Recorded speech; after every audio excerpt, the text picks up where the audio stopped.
The hum of the Meridian's life support systems had become Harry's lullaby over the past 3 months. As the only human aboard the Zelthari research vessel, he'd grown accustomed to the peculiar rhythms of alien life. What he hadn't grown accustomed to were the 2 Zelthari sisters who seemed perpetually fascinated by him. Orla and her younger sister Sinra were the ship's xenobiologists, tasked with studying him as humanity's first ambassador to their species. The Zelthari were elegant beings, tall with iridescent skin that shifted between deep purples and blues, and large eyes that held an almost ethereal intelligence. Their movements were graceful, calculated, yet somehow warm. Tonight, Harry lay in his assigned quarters, eyes closed but very much awake. He'd noticed the sisters whispering outside his door for the past week, always when they thought he was asleep. Curiosity had finally gotten the better of him. The door's pneumatic hiss announced their arrival. Harry kept his breathing steady, deep, mimicking the sleep patterns they'd no doubt studied extensively.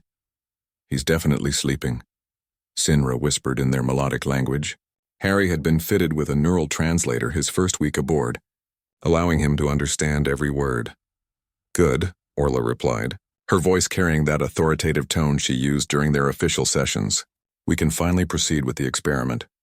Harry's heart rate spiked, but he forced himself to remain still. "Experiment? What experiment?" Footsteps approached his bedside. Through barely slitted eyes, he could see Orla's luminescent form leaning over him, her sister close behind.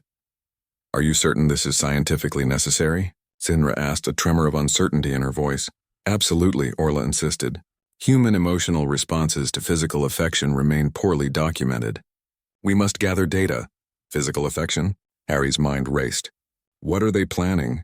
He felt something soft brush against his forehead. Orla's hand, cooler than human skin but not unpleasantly so. She ran her slender fingers through his hair with surprising gentleness. "His hair is so strange," she murmured, dense yet soft. "Not like our cranial filaments at all."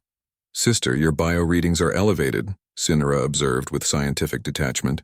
"Your chromatophores are shifting to warmer hues." "Purely a thermal response to the research environment," Orla said quickly, but Harry detected defensiveness in her tone.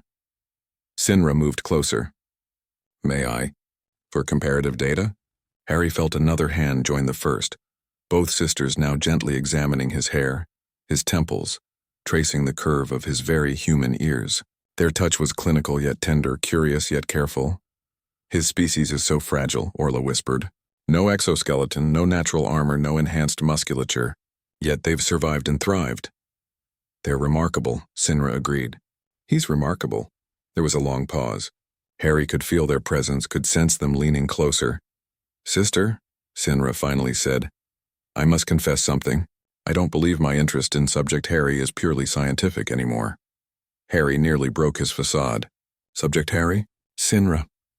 Orla's voice held a warning. "No, I must speak truth. When he smiles at us, when he shares stories of Earth, when he laughs at our mistakes with human customs, I feel something our species doesn't have words for. Something I've only read about in human literature." Another pause, heavier than before. "I feel it too," Orla admitted quietly. "The Council warned us about human charisma, their ability to form deep social bonds across species barriers. I thought I was immune, being senior xenobiologist, but I was wrong." Harry's mind was spinning. The 2 brilliant, beautiful alien scientists who'd been studying him were actually— "What do we do?" Sinra asked. "Nothing," Orla said firmly. "He's here as an ambassador, not for personal attachment. It would be inappropriate, unethical. We're supposed to be observing him, not falling for him." Sinra finished. Harry's face was burning now.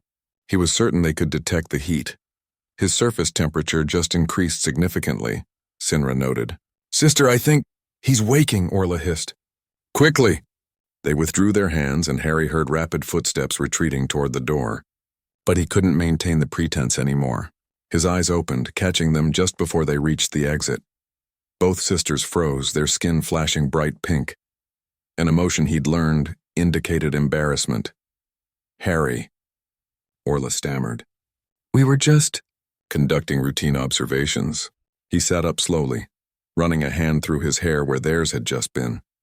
"Observations, right." The sisters exchanged glances, their chromatophores shifting through a rainbow of emotions.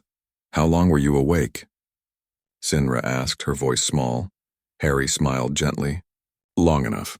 Orla's skin deepened to a rich purple. Harry, I apologize. That was completely unprofessional. We shouldn't have. Hey, he interrupted, swinging his legs off the bed. For what it's worth, the feeling's mutual. Both sisters' eyes widened, their skin shifting to a soft golden hue he'd never seen before. What? They said in unison. Harry stood, walking toward them. You think I haven't noticed? The way you both find excuses to spend extra time with me.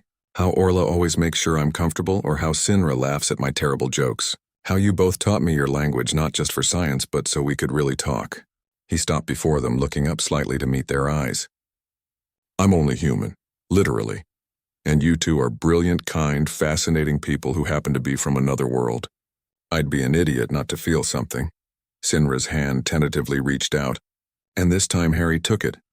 This is highly irregular, Orla said, though she too stepped closer. Yeah, Harry agreed, grinning. But humans specialize in irregular. It's kind of our thing. As the three of them stood there, 2 aliens and 1 human navigating entirely new territory, Harry realized that perhaps this was what the cultural exchange was really about. Not just sharing technology or knowledge, but learning that connection transcends species, and that the bravest thing anyone can do is be honest about what they feel, even if it makes you blush.